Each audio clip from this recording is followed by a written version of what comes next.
Les flexions de cuisses en position dorsale, un exercice pour les abdominaux, souvent un peu délaissé parce que mal conscientisé, on n'en perçoit pas la complexité. Le mouvement de la flexion de hanche s'accompagne souvent d'un mouvement du bassin et ce mouvement du bassin nous fait perdre tout l'intérêt de l'exercice. Alors que si on apprend à stabiliser le bassin par l'action des abdominaux, tout de suite ça donne un intérêt nouveau et on va s'apercevoir que l'on peut avoir un exercice déjà bien intense sans faire de grands mouvements et après un meilleur rendement dans des exercices un peu plus puissants parce qu'on sera bien placé.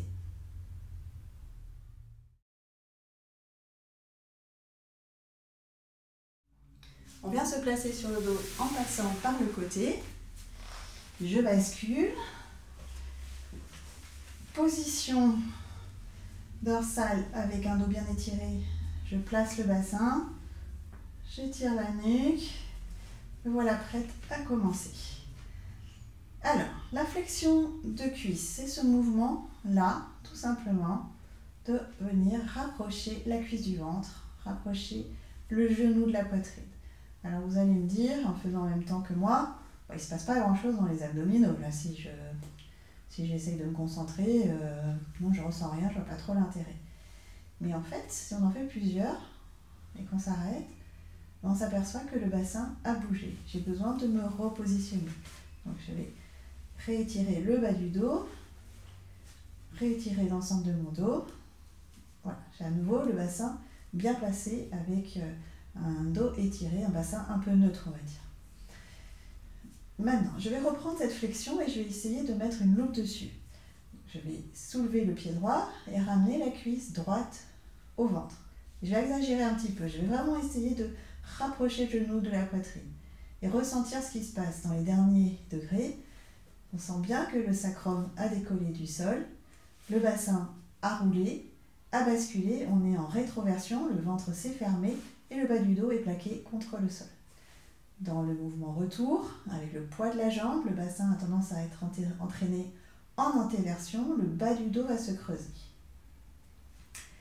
À gauche, la même chose, je ramène ma cuisse gauche au ventre, le bassin va basculer, on roule sur le sacrum, celui-ci se décolle du sol et le bas du dos vient se plaquer contre le tapis. On a fermé ici l'avant, le bassin est en rétroversion. Dans le mouvement de retour, le poids de la jambe entraîne le bassin en antéversion, on bascule, on roule à nouveau sur le sacrum et le bas du dos se creuse. Et c'est pour ça qu'à l'arrivée, je dois à nouveau me repositionner. Comment faire pour stabiliser le bassin? Et bien c'est là que les abdominaux vont rentrer en action. On va s'aider aussi un petit peu de l'autre jambe. On va stabiliser le bassin en appuyant le pied qui va rester au sol, en l'enfonçant dans le tapis. Donc si je reprends à droite, j'enfonce d'abord mon pied gauche dans le sol. On sent tout de suite qu'il y a un impact ici. Si je mets ma main au niveau du bas du ventre, limite bassin, si vous enfoncez le pied gauche dans le sol, il y a tout de suite un écho sous les mains. Donc j'enfonce mon pied gauche et je soulève mon pied droit.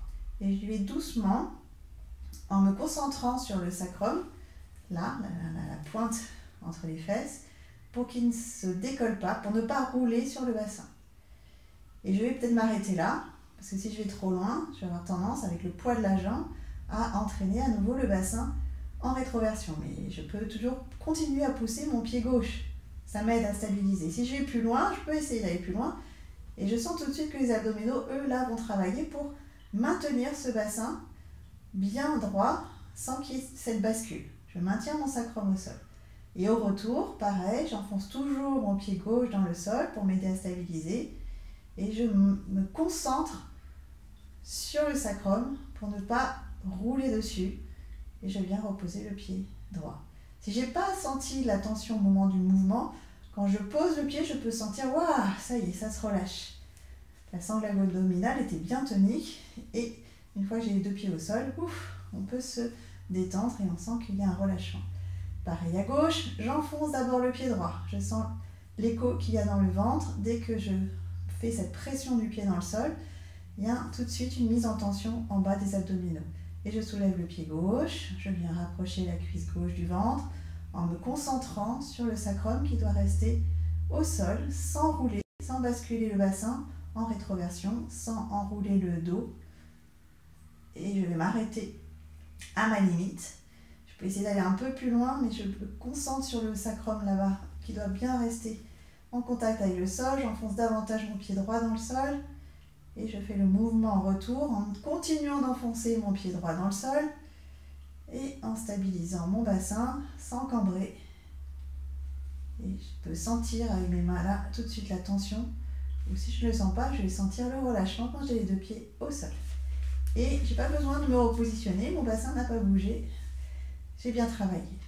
Alors ça a l'air tout bête comme ça, peut-être qu'on ne ressent pas encore beaucoup l'intensité du travail, mais si on apprend à faire ça avec une seule jambe, il faudra ensuite apprendre à le faire avec les deux jambes.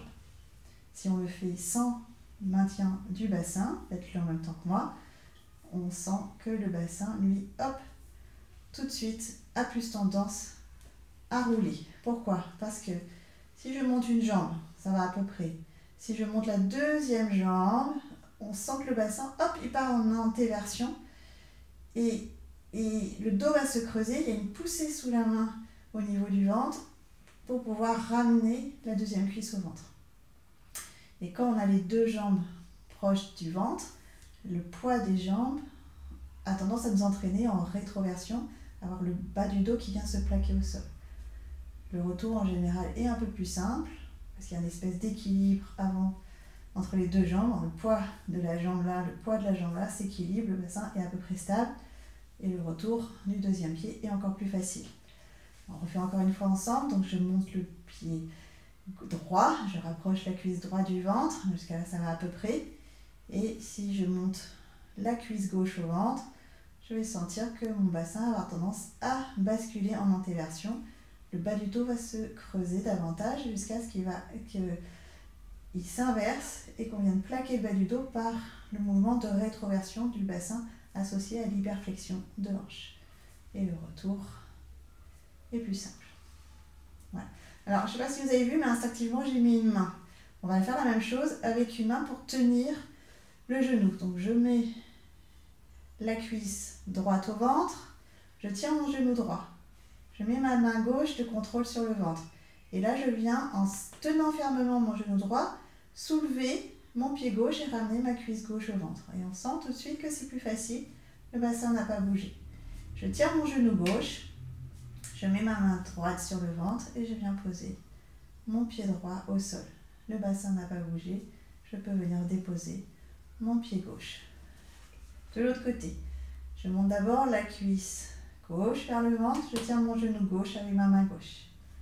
Ma main droite en contrôle sur le ventre pour qu'il n'y ait pas cette poussée qui correspond à la bascule du bassin.